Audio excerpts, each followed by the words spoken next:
All right, and we're back. Hopefully. All right, yeah, I think so. All right.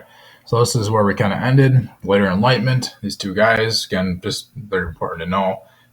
But they're benefiting from the people of the old. That's what you need to know about those two. Then we get to the heavy hitter, Rousseau. No one. You have to. It's about 511 in your textbook. Talks about the social contract theory, his upbringing.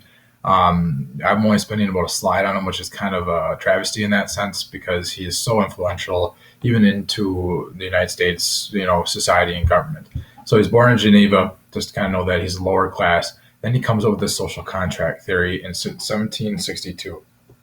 The main premise is this is the balance of individual liberty with governmental authority. So, how much authority should the government have is the real question he's trying to answer. And then, how much should people like us then give up our rights to give to the government for their protection over us? So then the contract, again, think of a contract. Let's go with like an athlete, right? They sign a contract with, the Green Bay Packers, for their services. In return, the Packers are going to pay them. In this sense, the governments can provide protection and services. In return, the people are going to give them the power. Now, Rousseau says, look, if the government does this and they really suck at it, then the people have the right to overthrow the government.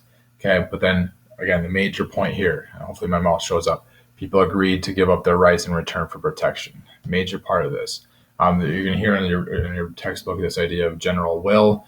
Okay, but just this is the basic. This is the 2-second version of it. Okay, now we move on to the women's question in the Enlightenment.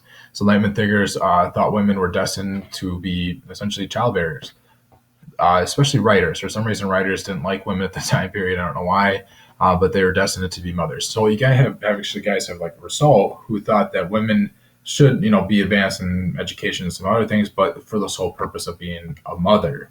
So again, giving them a little bit, but not enough. This really made some women mad, obviously.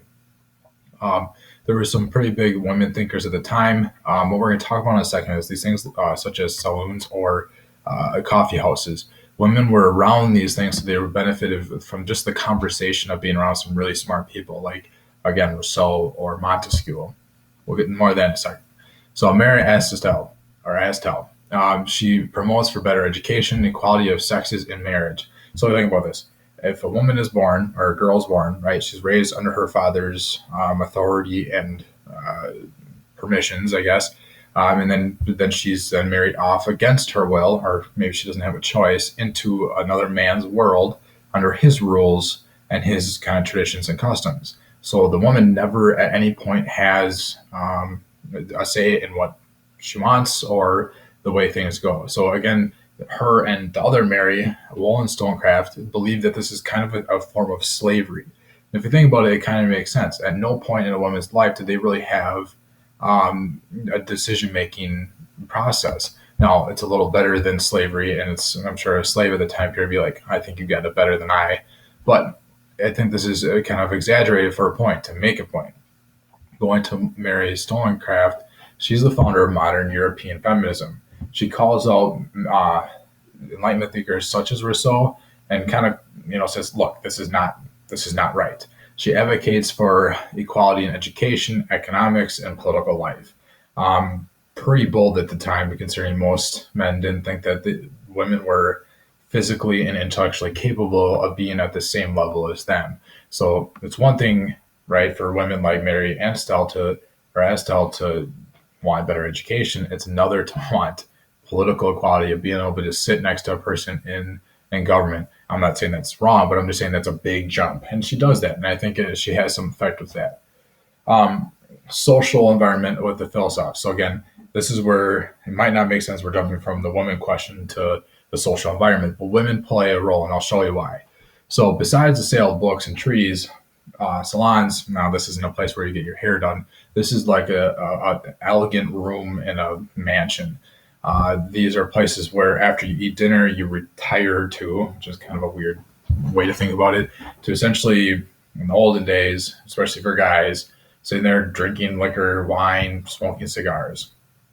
This is a relaxed atmosphere where people then talk about ideas, maybe get in some heated debates, but at the end of the day, you're just as a social gathering. So at this time period, it's a really cool thing to be a part of these social circles, and you'll read about that in your textbook. Social circles are where if you're invited to, you're privileged enough to be considered intellectual. So this brought writers, artists, aristocrats, government officials together. And in many cases, this provides a safe haven for royal courts.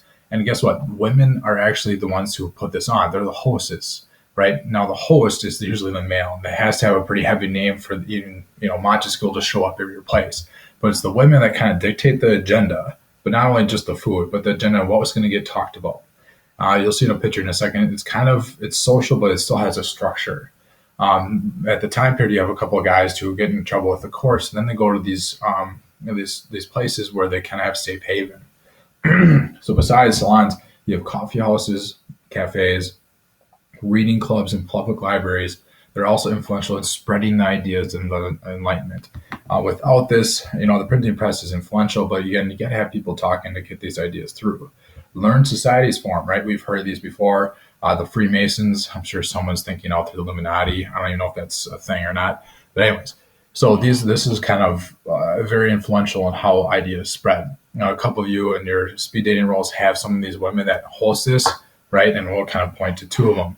So take a look at this picture. This is a picture of a drawing room. You can kind of see there's a lot of men in there, but you also see there's women in here. So sometimes women were brought with came with their husbands. Some of them were hosts.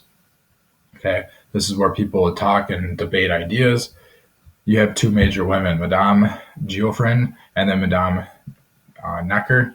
So these are two French women. They're actually connected in the sense that they work together. But besides that, Madame Geoffrin, she again has a very influential husband, but then she coordinates and essentially benefits from being around these very intellectual men. And they also participate in small ways. Now, they're not really considered intellects, but again, think about being around a really smart person, right? You're getting something out of it, even if you don't completely understand everything. Okay? So that's finally, I think this one of the last slides. Take a look at this again. So right here, we have Madame Geoffrin right there. She's there. She's at the front of it. And if you kind of look around, it's kind of focused on her. So again, she has a part in a role. So she can dictate certain things, such as the agenda of what's going to be talked about for the night. Okay. Sum it up. I'm at 7 minutes and 30 seconds already. So what we talked about today, hopefully this helped a little bit. I kind of felt like I was a little rushed. I'm no John Green or Tom Ritchie, but I guess it's the first time for everything, right? So major points. David Hume, Scottish philosopher, all right? His idea, he's kind of weird in the sense that, is this really a thing? Is this apple really a thing? And then we go to Adam Smith, right? Laissez-faire, three functions of government. Go to Rousseau, social contract theory. Women in light, Mary and Mary, right? The advocating for feminism, and the salons and coffee houses. And there's the idea that they spread ideas, right? And the women actually benefit from this, and they have power. They can dictate the agenda. They can talk with men. They can talk. I'm talking like Montesquieu, Rousseau, Voltaire would go to these salons and engage with other people, artists at the time. It'd be kind of cool if Michelangelo or those painters were around at the time to go to it, because it'd be a pretty interesting thing. Okay, so that's kind of where we're at right now. Going forward, we're going to look at a little painting on Tuesday, and then Wednesday, Thursday, Friday, we will then do our speed dating. Again, if there's anything that is confusing at the time, or if there's any time during this, you write it down, ask me on Tuesday. Hopefully this isn't too confusing for y'all. Hopefully maybe I can do this in the future. All right, see you guys Tuesday.